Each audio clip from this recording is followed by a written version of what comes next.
సరే, కాకపోతే ఏంటంటే అనుకున్న వాళ్ళు అనుకోని మా మనసులో ఎప్పుడు స్థిరస్థాయిగా ఉండిపోతాడు, నిలిచిపోతాడు మా అమర్దీప్. గుండెల్లో ఉన్నాడు, అర్థమవుతుందా? మీరందరూ అనుకుంటున్నాడు, మీరందరూ ఏమనుకుంటున్నారంటే లాస్ట్ జరిగిన ఎలక్షన్ లో ఎవరు వస్తారు అనుకున్నారు, అలాగే ఉల్టా పాల్టా అవుతుంది.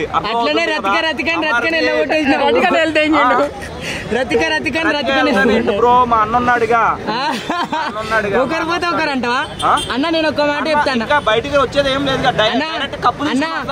అంటున్నావు కాబట్టి నేను ఒక్కటే చెప్తున్నా.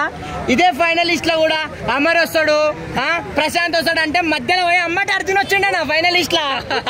ఏంటన్నా ఇప్పుడు కూడా వేరే వాళ్ళు వస్తారేమో అన్న, మీరు అట్లా చెప్తున్నారు. కానీ ఉల్టా పుల్టా చెప్పు బ్రో, ఉల్టా పాల్టా జరిగింది కదా తెలంగాణ ఎలక్షన్స్ లో, అట్లానే జరిగిద్ది అనమాట. అంతేనా?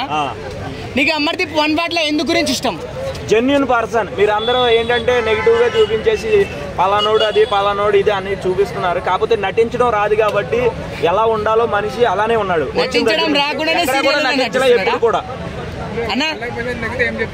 పల్లవి ప్రశాంత్ ఎగ్గినప్పుడు చూద్దాం బ్రో, ఓకేనా? పల్లవి ప్రశాంత్ నెగ్గాలి కదా ఫస్ట్ అన్నా. అయితే మీ వాడు సీరియల్ లో నటిస్తాడు అంతేనా? నటించడు, సీరియల్లోనే నటిస్తాడు. నటించే దగ్గరే నటించాలి, అంతేగాని నిజ జీవితంలో నటించి ప్రజలు మెప్పులు పొందడానికి ఏదేదో చేస్తే దానివల్ల ఏమి.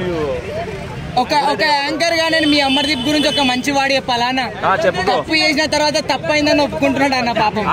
అదే కదా జెన్యూన్ గా పర్సన్, అంతేగాని నటించట్లేదు, అప్పటికప్పుడు ఏదే ఓసర విల్లులా మారిపోవట్లేదు. ఇదొక్క విషయంలో మాత్రం నిజంగా ఓసర విల్లులా మారిపోవట్లేదు. అదే కదా, రంగులు మార్చడం లేదు, ఒక విధంగానే ఉన్నాడు. అది మీ ఓనికి 5 మిమ్స్ వచ్చినాయి అన్న, ఎవరికి రాలే అన్ని. అదే ఇప్పుడు మిమ్స్.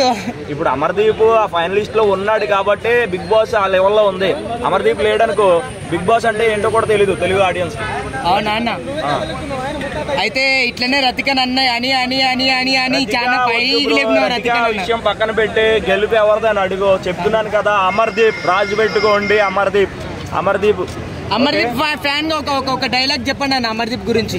అమర్దీప్ గురించి వచ్చిన తర్వాత చెప్తా. కప్పు పట్టుకొస్తాడు కదా, అప్పుడు మీ అందరిని పిలిపించి మరి అడుగుతా.